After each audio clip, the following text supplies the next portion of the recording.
दोस्तों बहुत बहुत स्वागत है आप सभी का एक बार फिर से। जी हाँ दोस्तों, आज पूरे दिन की कई महत्वपूर्ण और बड़ी खबरें निकलकर सामने आ रही हैं। जानेंगे सभी खबरों को विस्तार से। तो दोस्तों खबरों में आगे बढ़ने से पहले वीडियो को एक प्यार भरा लाइक जरूर कर दें और ताजा खबरों को जानने के लिए चैनल को सब्सक्राइब भी जरूर कर लें। तो देखते हैं पहली बड़ी खबर क्या निकल कर आ रही है।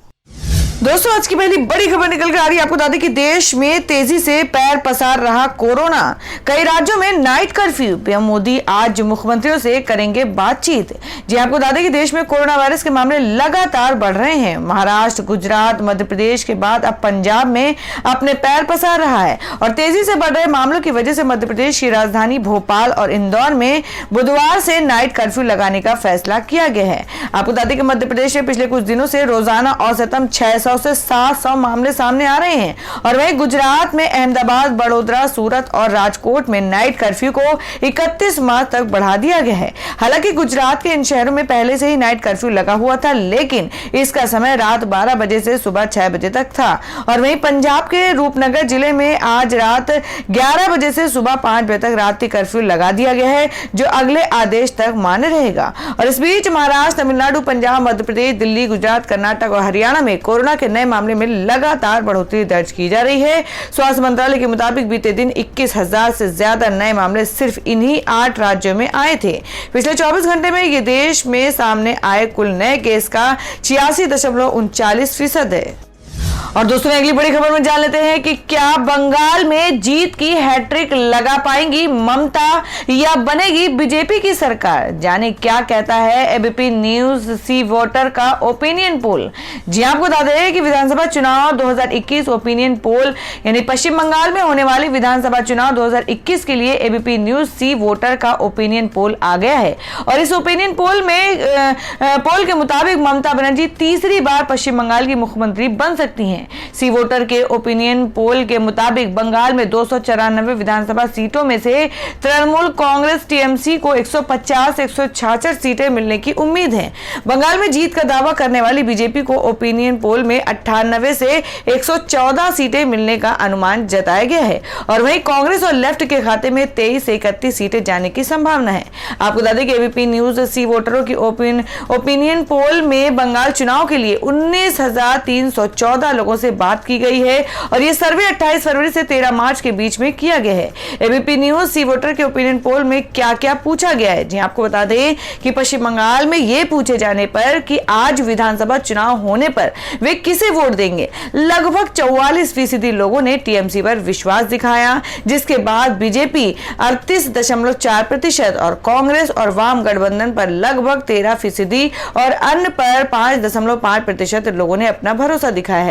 सर्वे में यह पूछे जाने पर कि पश्चिम बंगाल में सीएम के लिए पहली पसंद क्या होगी, 52% लोगों ने कहा कि वो ममता बनर्जी को फिर से सीएम देखना चाहते हैं और वहीं 27% ने कहा कि वो बीजेपी नेता दिलीप घोष को मुख्यमंत्री बनाना चाहते हैं। सिर्फ 2% लोगों ने सीएम के लिए शुभेंदु अधिकारी का नाम लिया है और वहीं 7% लोगों ने कहा है कि मुकुल रॉय को सीएम बनाना चाहिए। और सर्वे में पूछा गया कि पश्चिम बंगाल में ममता बनर्जी की सरकार का काम कैसा है, जिसके बाद जवाब में 54% लोगों ने कहा कि ममता बनर्जी सरकार का उन्हें काम पसंद आया है। वहीं 20% लोगों ने काम को औसत बताया है और 26% लोगों ने कहा है कि पश्चिम बंगाल सरकार का काम खराब है। पश्चिम बंगाल में ममता सरकार के प्रदर्शन पर क्या कहना है। जी आपको बता दें उसमें 52% लोगों ने कहा कि सरकार का प्रदर्शन अच्छा है, 22% ने औसत कहा है। तो दोस्तों आप लोगों को क्या लगता है कि इस बार पश्चिम बंगाल में किसकी सरकार बन सकती है, आप कमेंट बॉक्स में जरूर बताएं। बढ़ते अगली खबर की ओर।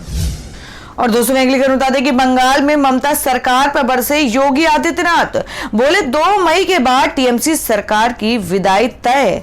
जी आपको बता दें कि पश्चिम बंगाल के चुनावी रण में भारतीय जनता पार्टी के स्टार प्रचारकों में शामिल यूपी के सीएम योगी आदित्यनाथ ने मंगलवार को यहां कई जनसभा को संबोधित किया।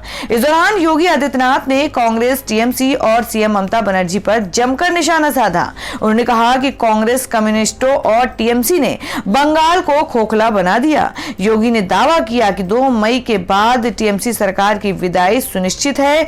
योगी ने पुरुलिया में एक रैली को संबोधित करते हुए कहा कि 2014 के बाद से एक बदलाव आया है, क्योंकि मुख्यमंत्री ममता बनर्जी अब चंडी पाठ कर रही हैं और 2014 से पहले देश में एक पीढ़ी थी जो डरती थी। अगर वे मंदिर जाते हैं तो उनकी धर्मनिरपेक्षता को खतरा होगा, लेकिन अब मैं ममता दीदी को एक मंदिर में चंडी पाठ करते हुए देख रहा हूं।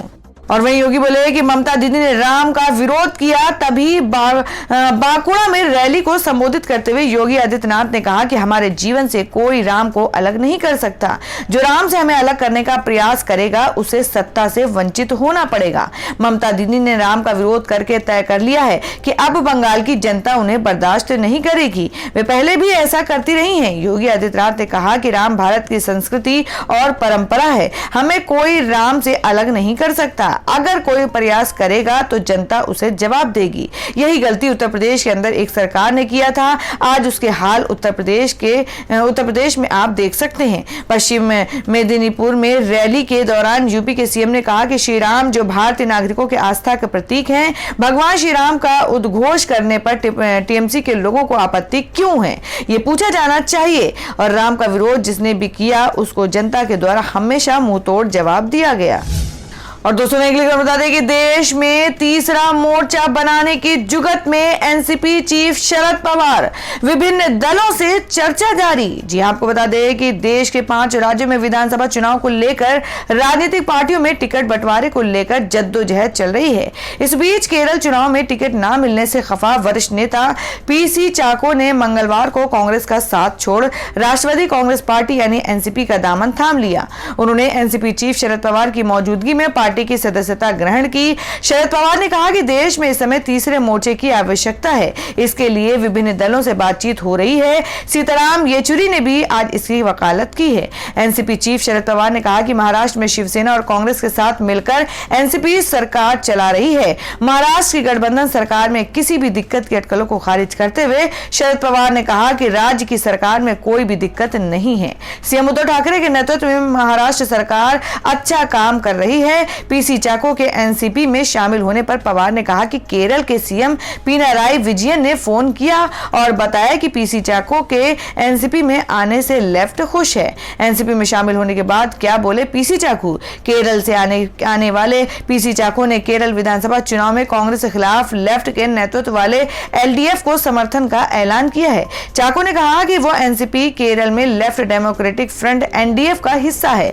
मैं एनसीपी का हिस्सा होने के नाते एक बार फिर एलडीएफ से जुड़ गया हूं। केरल की थिरुसूर लोकसभा सीट से सांसद रहे पीसी चाको कांग्रेस के सीनियर नेताओं में गिने जाते थे।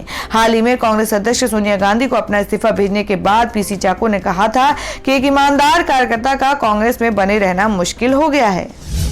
और दोस्तों अगली खबर बता दें कि गौहर खां को महंगा पड़ा कोरोना गाइडलाइंस का उल्लंघन, लगा 2 महीने का बैन, अब दी ये सफाई। जी आपको बता दें कि मुंबई के ओशिवारा पुलिस स्टेशन में एक्ट्रेस गौहर खां के खिलाफ एफआईआर दर्ज हुई है। गौहर खां पर आरोप है कि कोरोना पॉजिटिव होने के बावजूद होम क्वारंटीन के नियमों का उल्लंघन किया है। गौहर पर आरोप है कि वो नियमों का पालन न करते हुए फिल्म की शूटिंग कर रही है और बताया जा रहा है कि बीएमसी के अधिकारी गौहर खां के घर चेक करने पहुंचे तो वो वहां नहीं मिली।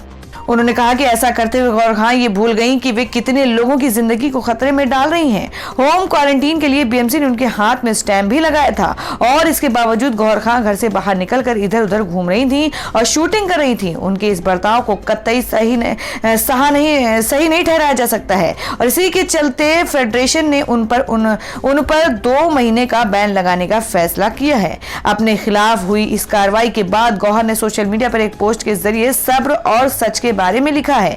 गौहर ने इंस्टाग्राम स्टोरी पर लिखा कि सब्र और शुक्र, सच हमेशा ही जीतेगा। इसके अलावा गौहर की टीम ने एक स्टेटमेंट जारी कर लिखा था कि गौहर खां के लिए शुभकामनाएं देने और चिंता व्यक्त करने के लिए आप सभी का धन्यवाद। आप सभी के लिए लेटेस्ट रिपोर्ट यह है कि कई बार कोविड-19 टेस्ट कराने के बाद भी गौहर की रिपोर्ट नेगेटिव ही आई है। वे कानून का पालन करने वाली नागरिक हैं और बीएमसी के सभी मानदंडों का पालन करती हैं।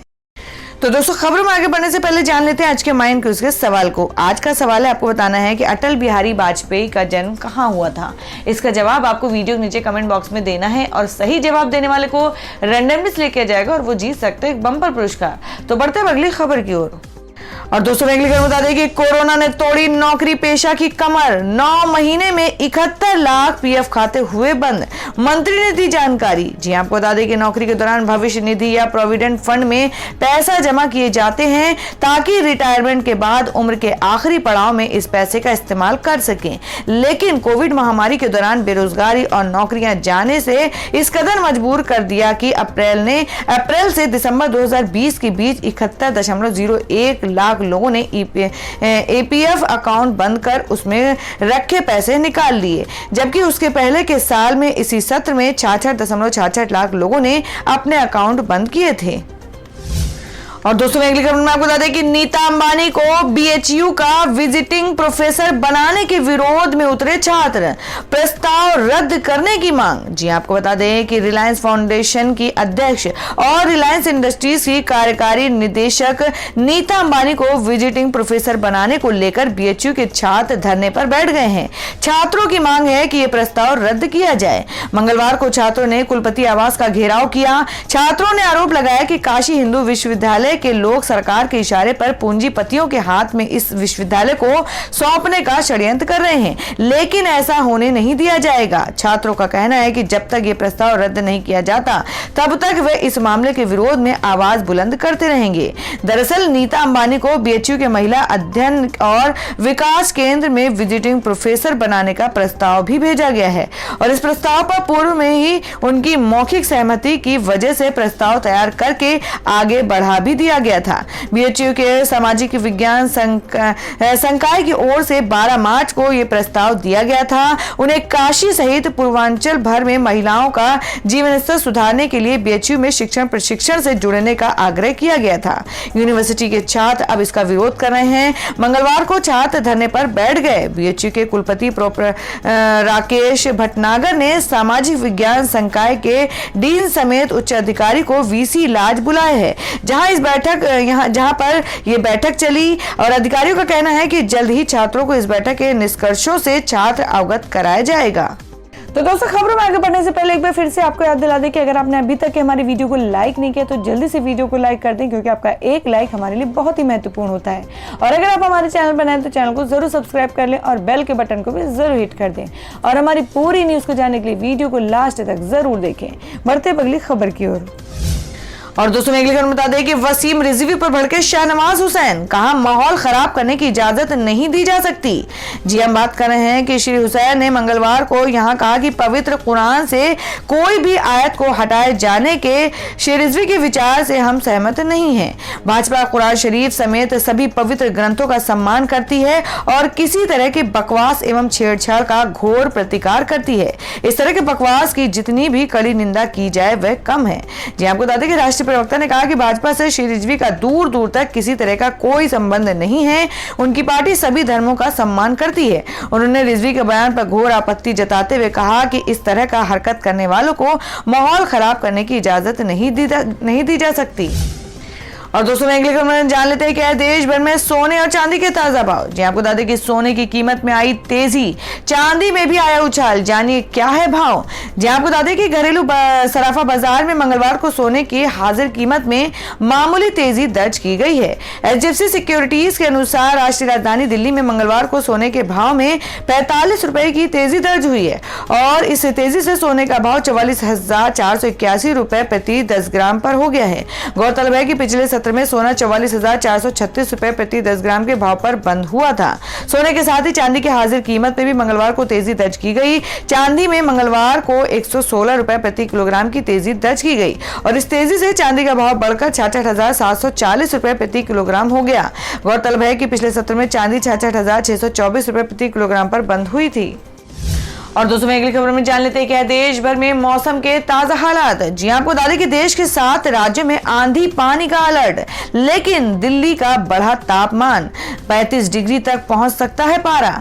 जी हम बात करें पश्चिमी विक्षोभ के चलते देश के कई हिस्सों में बारिश हो रही है और कुछ जगहों पर बादल बरसने के आसार बने हुए हैं, तो वहीं कुछ स्थानों पर सूरज भगवान अभी से ही काफी मेहरबान है, जिसकी वजह से गर्मी काफी बढ़ गई है। भारतीय मौसम विभाग ने ताजा अपडेट में कहा है कि आज से लेकर अगले 4 दिनों तक अरुणाचल प्रदेश, असम, मेघालय, मिजोरम, त्रिपुरा, नागालैंड और मणिपुर में भारी बारिश के आसार हैं। तो उत्तराखंड और कश्मीर में भी बारिश हो सकती है। हालांकि कल घाटी में कुछ जगहों पर अच्छी बरसात हुई है, जिससे मौसम सुहाना हो गया है, जबकि राजस्थान के भी कुछ इलाकों में हल्की बूंदाबांदी संभव है।